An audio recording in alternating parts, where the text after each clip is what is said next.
تو اس خوش فہمی میں مبتلا ہوتا ہے کہ میں ہمیشہ اسی اسٹائل میں زندگی گزارتا رہوں. یہ حماقت اور بیوقوفی ہے کہ جیسے آج ہو ویسے آپ کل ہوگے.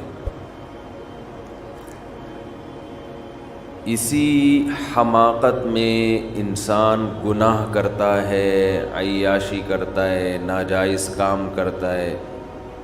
وہ یہ بھول جاتا ہے کہ حساب و کتاب کا دن تو بہت بعد میں آئے گا، بڑھاپا بہت پہلے آ جائے گا. بڑھاپا بھی حساب و کتاب کے دن سے پہلے کا ایک حساب و کتاب اللہ نے دنیا میں رکھا ہے.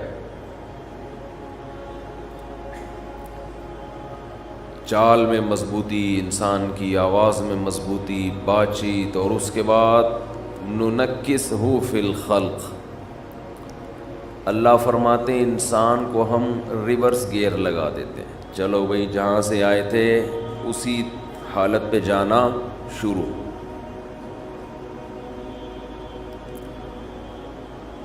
قرآن میں اسی کو دوسری جگہ یوں فرمایا، اولم نعمرکم ما تذکر فیہ من تذکر ما یتذکر فیہ من تذکر وجاءکم النذیر.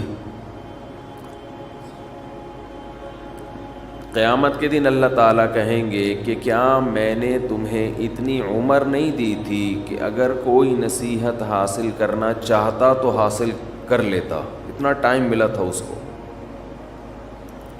وَجَاءَكُمُ النَّذِيرُ، اور تمہارے پاس ڈرانے والا بھی آیا. یعنی ایک تو اللہ نے عمر اتنی دی ہے کہ اس میں بھی انسان عقل سے کام لے تو اسے عبرت حاصل ہو جائے. دوسرا اس کے علاوہ بھی اللہ ڈرانے والے بھیجتے رہے. مفسرین لکھتے ہیں کہ یہ ڈرانے والا کون ہے. تو علماء لکھتے ہیں کہ یہ ایک نہیں ہے، یہ ہر دور میں ڈرانے والے آتے رہیں گے. اس میں پیغمبر بھی داخل ہیں، اس میں علماء بھی داخل ہیں، اس میں بے جان چیزیں بھی داخل ہیں. جو حادثات ہم صبح و شام اپنی آنکھوں سے دیکھ رہے ہیں، یہ حادثے بھی ہمیں ڈراتے ہیں. تیرے ساتھ بھی ایسا ہو سکتا ہے. پہلے زمانے میں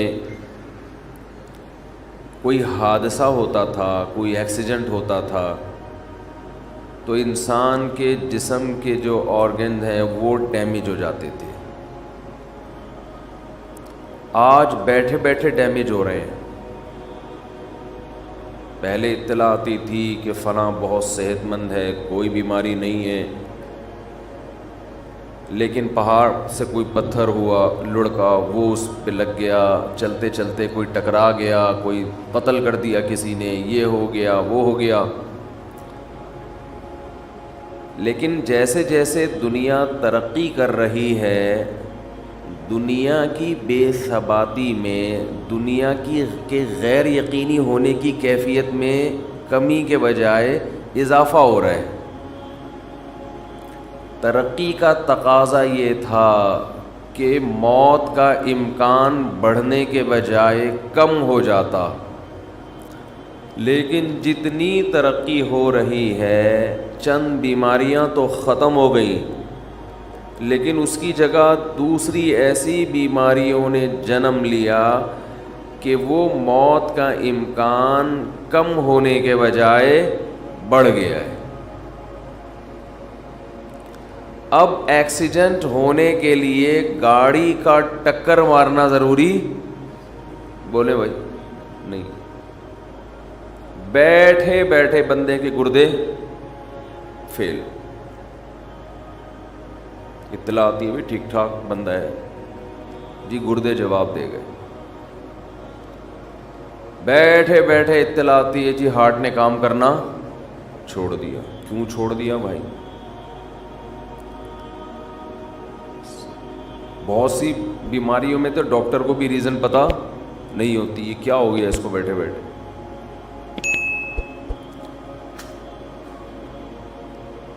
گردے خراب، جگر خراب، ہارٹ اٹیک، ایسی ایسی بیماریاں. ہمارے ایک جوان دوست فٹ فاٹ، صبح اٹھے ہیں تو آدھے پیرالائز، آدھے دھڑ نے کام کرنا چھوڑ دیا. یہ اللہ کی طرف سے سگنل ہوتا ہے کہ ابھی آدھا خراب ہوا ہے، تھوڑے دنوں میں پورا خراب ہو جائے گا.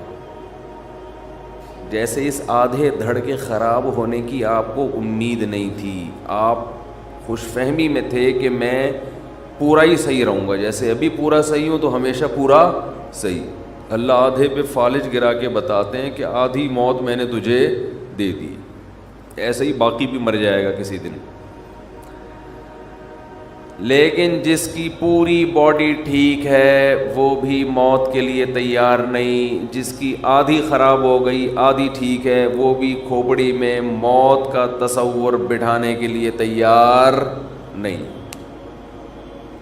ہر کام کے لیے ایگری ہے، معذرت کے ساتھ کم بخت مرنے کے لیے تیار نہیں ہے. کم بخت کا لفظ تو ہلکی گالی ہے. کھوپڑی میں یہ بٹھانے کے لیے تیار ہی نہیں ہے کہ میں مر بھی سکتا ہوں. بڑھاپا ہے آگے. رسول اللہ صلی اللہ علیہ وسلم نے فرمایا جوانی کو غنیمت سمجھو، کس سے پہلے؟ بڑھاپے. یہ میں حدیث کا پہلے ترجمہ کر دیتا ہوں تاکہ پوری حدیث ایک دفعہ سامنے آ جائے. صحتک قبل سقمک، بیماری سے پہلے غنیمت سمجھو صحت کو. آپ آج صحت مند ہیں، کل صحت مند بولیں نہیں ہوں گے. یہ جو فٹ فاٹ گھوم رہے ہیں ہمیشہ تھوڑی فٹ فاٹ رہیں گے. آپ کس خوش فہمی میں مبتلا ہو گئے بھائی. جو ڈاکٹر لوگوں کو صحت دیتا ہے وہ خود کل بیمار پڑا ہوگا بستر پہ. صحتک قبل سقمک، فراغک قبل شغلک. فرمایا آج کی فراغت کو مشغولیت سے پہلے غنیمت سمجھو. آج آپ کے لیے عبادت کا ٹائم ہے، آج آپ کے پاس اللہ کے بارے میں سوچنے کا ٹائم ہے، آج آپ کے پاس خیر کے کاموں کا ٹائم ہے. کل ایسی مصروفیت آ سکتی ہے کہ ہو سکتا ہے سر کھجانے کی فرصت آپ کے پاس نہ ہو. کوئی ایسی ٹینشن آ سکتی ہے کہ اسی میں مشغول ہو جاؤ. ابھی تو پب جی کھیلتے رہو بیٹھ کے فارغ ہو. کوئی بیماری مسلط ہو سکتی ہے. مشغولیت کا مطلب یہ نہیں کوئی ایسی جاب لگ جائے جس میں آپ 24 گھنٹے مشغول ہو، یہ بھی ممکن ہے. مشغولیت کا مطلب کوئی ایسی فکر، کوئی ایسی ٹینشن جو آپ کو تمام چیزوں سے غافل کر دے اور ایک ہی چیز کے پیچھے آپ لگے رہو، اس میں آپ کو کسی دوسری چیز کے بارے میں سوچنے کا موقع نہ ملے. جیسے کوئی بھوکے سے پوچھے کہ 2 اور 2 کتنے، تو وہ جواب میں کہتا ہے 4 روٹیاں. بھوک ایسی ٹینشن ہے کہ آدمی کو ہر چیز سے غافل، صرف وہ روٹی کے بارے میں سوچے گا. تبھی میں رمضان میں عصر کے بعد بیان بولو نہیں کرتا. مجھے پتہ ہے اس وقت ان کا دماغ خالی نہیں ہے، ان کے دماغ میں پکوڑے اور سموسے گھسے ہوئے ہیں. ان کو سمجھائیں گے سمجھ میں نہیں آئے گا. نبی صلی اللہ علیہ وسلم نے فرمایا پچھلی امتوں میں ایک پیغمبر نے جہاد کا حکم دیا اپنے ماتحت لوگوں کو. لڑائی اتنی سخت تھی، اتنی سخت، مسلمان کمزور تھے، دشمن بہت طاقتور. تو ان پیغمبر نے حکم دیا کہ جس شخص کی نئی نئی شادی ہوئی ہے اس کو ہمارے ساتھ جانے کی اجازت نہیں ہے. کیوں؟ وہ میدان میں بہادری سے لڑے گا نہیں، اس کا دل اٹکا رہے گا۔ یہ مثال ہے کہ انسان کے سامنے کوئی بھی آپ نے اس کو ویژن دینا ہے، کوئی بھی بات اس کے دماغ میں اتارنی ہے تو خالی ذہن ہونا ضروری ہے۔ کھوپڑی میں کچھ بھی اگر اس کے گھسا ہوا ہوگا تو وہ آپ کی بات غور سے بولو بھائی نہیں سنے گا۔ کھوپڑی جو ہے نا، یہ ایک ہی ٹائم پہ دو جگہ مشغول نہیں ہوتی۔ بھوک لگ رہی ہے اور آپ اس کو کچھ بٹھا کے سمجھا رہے ہیں، سمجھ میں نہیں آئے گا۔ لوگ مجھے کہتے ہیں رمضان میں، ابھی تو گزر گیا رمضان میں جا کے آپ بیان کریں۔ میں کہتا ہوں بھائی رات کو بیان کروں گا، دن میں بیان نہیں کروں گا۔ لوگوں کی حالت دیکھی نہیں جا رہی ہوتی، دن کے اندر عجیب اسٹائل میں بیٹھے ہوئے ہوتے ہیں، منہ سے نہیں بول رہے ہوتے، بزبان حال کہہ رہے ہوتے ہیں پکوڑے لے کر آئے ہو جیب میں کہ نہیں لے کر آئے ہو بس۔ اور میں کہتا ہوں نا، جو افطاری کے ٹائم پہ آپ کسی کے آگے سے ایک سموسہ ہٹا کے دکھائیں، آپ دیکھیں اس کی کیفیت کیا ہوتی ہے۔ یہ انسانی فطرت ہے۔ تو آپ صلی اللہ علیہ وسلم نے فرمایا فراغک قبل شغلک، ابھی اللہ نے فراغت دی ہے، دماغ آپ کا بہت ساری چیزیں سیکھ سکتا ہے، بہت سارے کام مثبت کر سکتا ہے۔ اس خوش فہمی میں مت رہنا کہ دماغ ہمیشہ ایسا ہی فارغ رہے گا۔ آپ نے اس فراغت کو پب جی میں لگا دیا، آپ نے اس فراغت کو فضول محفلوں میں ضائع کر دیا، تاش کھیلنے میں، اسنوکر میں ضائع کر دیا، تو ایک ٹائم آنے والا ہے آپ ٹائم کو ترسو گے، کاش میرے پاس ٹائم ہو اور میں یہ کر لوں، میں یہ کر لوں اور میں یہ کر لیتا۔ اکثر میں نے وہ لوگ جنہوں نے سچی توبہ کی ہے گناہوں سے، یا وہ غیر مسلم جنہوں نے اسلام قبول کیا ہے، اکثر ان کو میں نے جتنا اس بات پہ تڑپتا دیکھا ہے کہ کاش جو وقت گزر گیا وہ واپس آ جائے، اتنا کسی اور بات پہ ان کو میں نے تڑپتا ہوا نہیں دیکھا کہ ہم دیر سے آ رہے ہیں دین کی طرف۔ یہ جو ہمارا نقصان ہو گیا، اس میں ہم بہت کچھ کر سکتے تھے، کاش یہ عقل ہمیں کچھ دن پہلے آ جاتی، کاش یہ عقل ہمیں کچھ دن پہلے آ جاتی، بہت کچھ کر لیتے۔ ایک غیر مسلم 40 سال میں اسلام قبول کرتا ہے، اس کے دل میں ہوگا نا میں 20 سال میں کر لیتا تو میں دین کے علم میں عبور حاصل کر لیتا۔ میں نے ایسے لوگ بھی سنے دیکھے کہ اسلام قبول کیا اور قرآن حفظ کرنے میں لگ گئے۔ ابھی ایک گورا مسلمان ہوا ہے جس کا میں نے انٹرویو بھی ڈالا ہے یوٹیوب پہ، حفظ قرآن میں لگا ہوا ہے، قرآن حفظ ہو جائے۔ اس کی تو تڑپتا ہوگا نا کاش میں پہلے مسلمان ہو جاتا۔ اور وہ ہے بھی امریکن فوجی، افغانستان میں لڑنے کے لیے گیا تھا، وہاں ریٹائر ہوا، اسلام قبول کیا۔ اور ادھر میرا خیال ہے یہاں بھی، ادھر بھی ایک دن ہم نے گھومتا ہوا دیکھا تو کوئی لے کر آیا اس کو، یہاں اتنی بڑی داڑھی ماشاءاللہ، شلوار قمیص پہنے ہوئے۔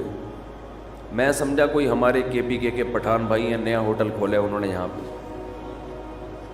تو ہم نے کہا ٹرائی کریں گے، چائے وائے جا کے پئیں گے۔ پتہ چلا بھائی یہ تو اردو آتی نہیں، تو امریکن ہے، قد بھی ماشاءاللہ۔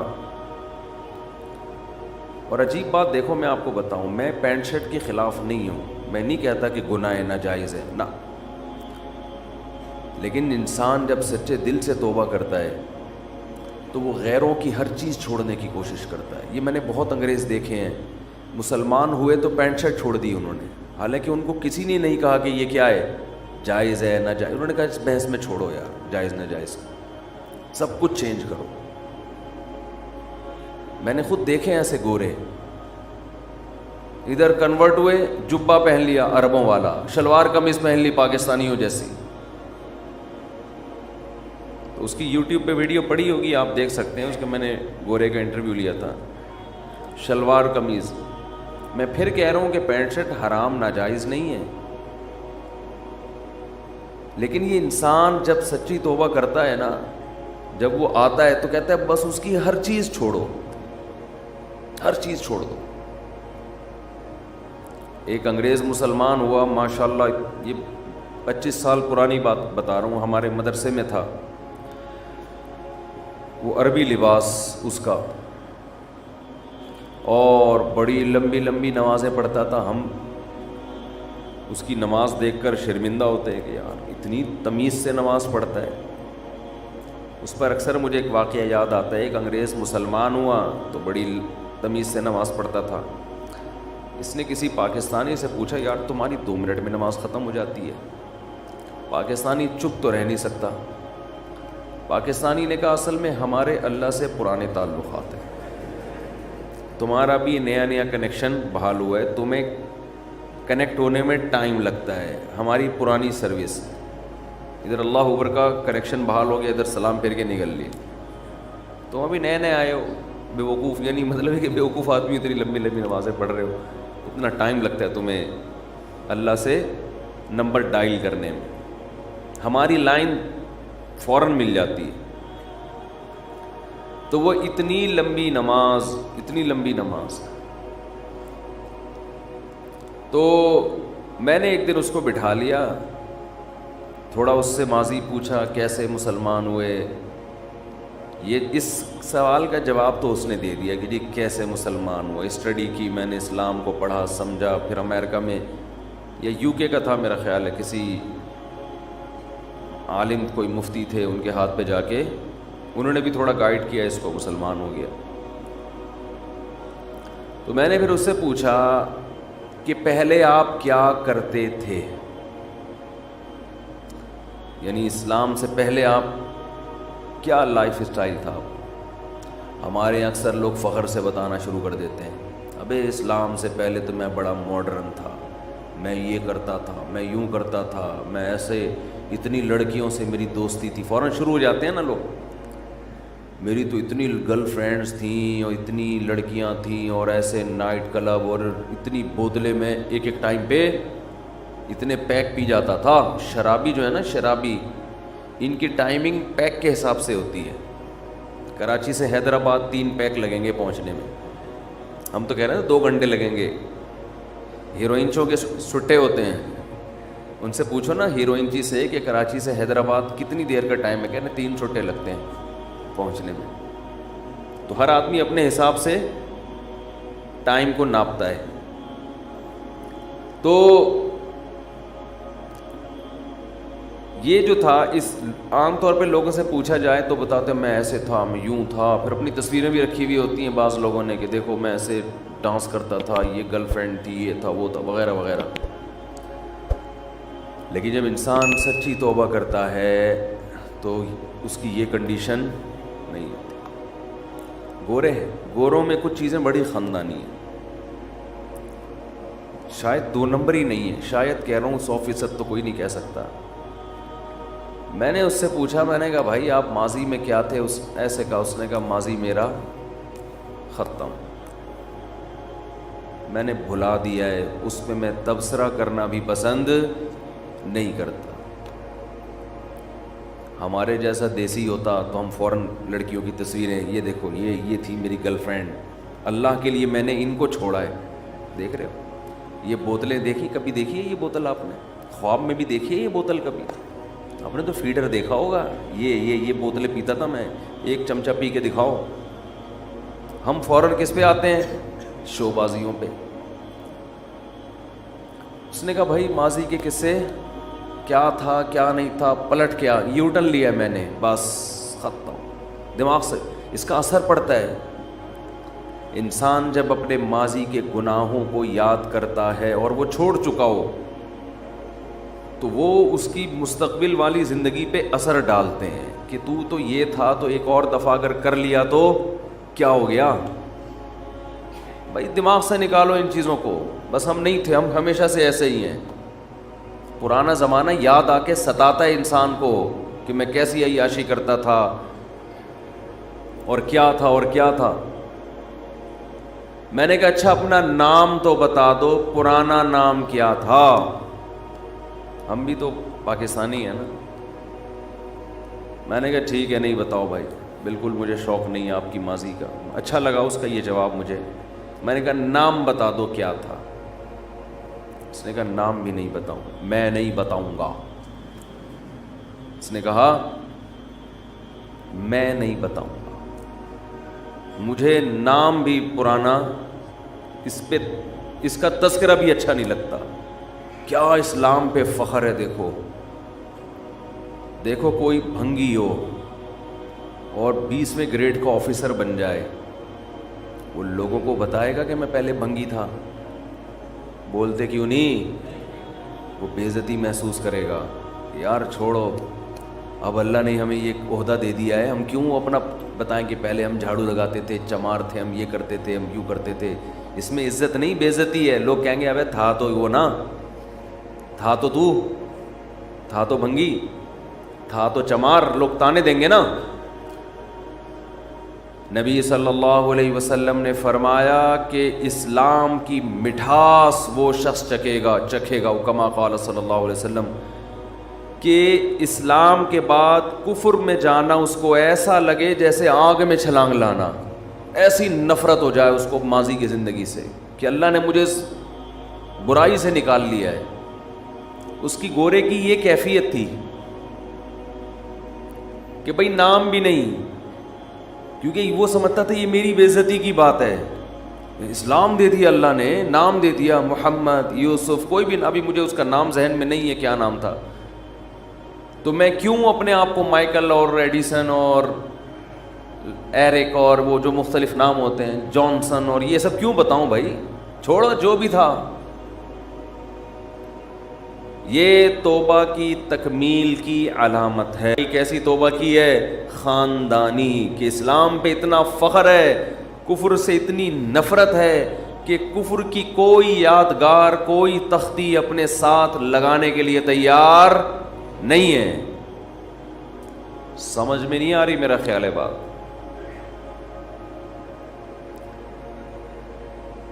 یہ ہے خاندانی توبہ. تو ہم تو پھر بھی, ہمارے ہاں لوگ جاب کے لیے اپنے نام تبدیل کر رہے ہیں. مجھے پاس تو آتے رہتے, کال سینٹر میں کال آتی ہے تو ہم بتاتے ہیں میں جانسن بات کر رہا ہوں. ابے میں نے کہا تیرا نام تو ستار ہے, اتنا اچھا نام ہے, میں بیانات میں اکثر ذکر کرتے رہتا ہوں, وسیم بھائی, ستار بھائی, اور تو اپنے آپ کو کیا کہہ رہے ہے فون پہ؟ جانسن. کہہ رہے نہیں, ایکچولی وہ لوکیشن چینج کرنی پڑتی ہے کہ وہ سمجھیں گے پاکستان سے بات کر رہے ہیں, تو پھر وہ ہم یہ شو کرتے ہیں جیسے میں امریکہ سے بات کروں. میں جانسن بات کر رہا ہوں. مجھے تو بڑی غیرت آتی ہے یار, تمہیں اللہ نے اسلام دیا اور تم کیا بنے ہوئے ہو؟ جانسن بنے ہوئے. ایسا نہ ہو قبر میں فرشتہ آئے حساب و کتاب کے لیے, کیا نام ہے آپ کا؟ آپ کہیں میں ستار. آپ کہیں تو جانسن ہے. ستار نہیں ہے, تو کیا ہے؟ تو جانسن بات, تو مائیکل بات کر رہا ہے, تو جارج کیا نام ہے وہ, برنارڈ بات کر رہا ہے. جو بھی نام ہوتے ہیں ان کے نام, تو انسان کی پہچان, سب سے پہلے نام سے مذہب کا پتہ چلتا ہے. نام سے پتہ چلتا ہے اس کا مذہب کیا ہے. میں ازبکستان گیا تو وہاں ان کی زبان میں ہماری سمجھ میں ایک لفظ نہیں آتا تھا, پتہ نہیں کیا بول رہے ہوتے تھے, بالکل ہی الگ زبان ہے, ایک لفظ سمجھ میں نہیں آتا. جب نام پوچھتے یوسف, عبداللہ اور عبد الرحمن, ایسا لگتا جیسے ہمارا پاکستانی ہے, نام ہمارے جیسے. پوری دنیا میں جہاں بھی جاؤ گے مسلمان کس سے پہچانا جائے گا؟ نام سے. نام شاعر میں سے آتا ہے. یہ آپ غیر مسلموں والا نہیں رکھ سکتے. سمجھتے نہیں ہو بات کو, میرا خیال ہے. تو فخر کرو بھائی اسلام پہ, اللہ نے اسلام دی. اچھا اس گورے کی ایک خاص بات یہ, وہ عربی سیکھ رہا ہے اور مجھے کہہ رہا تھا جس دن میں نے عربی سیکھ لی میں انگلش میں بات کرنا چھوڑ دوں گا. نہیں آ رہی بات؟ آپ کہیں گے کچھ زیادہ ہو گیا, اتنا تقویٰ ہم افورڈ نہیں کر سکتے. میں جائز ناجائز کی بات نہیں کر رہا, آپ انگلش بولیں, اس نے کہا وجہ اس کی یہ ہے کہ یہ میں اس کی جو اپنے ساتھ میری براہ راست بات ہوئی نا وہ بتا رہا ہوں آپ کو. اس نے کہا جو روحانیت عربک میں ہے وہ انگلش میں نہیں ہے. اس نے کہا انگلش میں شو بازی زیادہ ہے, یہ اس کے الفاظ ہیں, شو بازی زیادہ ہے اس زبان میں, اسٹائل زیادہ ہیں. یہ گورے کے الفاظ ہیں, اور گورا بھی کوئی بچہ نہیں تھا, میرا خیال ہے 45-50 سال کا تو پورا آدمی ہوگا پراپر. تو ہوتا نا بچے جذباتی ہوتے ہیں, تو وہ آ گئے تو کہہ رہے اس میں تکبر, اسٹائل یہ اس میں زیادہ ہیں. پھر بھی سیکھیں آپ, بین الاقوامی زبان ہے, ضرورت ہے. اس کو تو آتی تھی نا, اس لیے کوئی ٹینشن نہیں تھی. اس نے کہا عربی سیکھوں گا.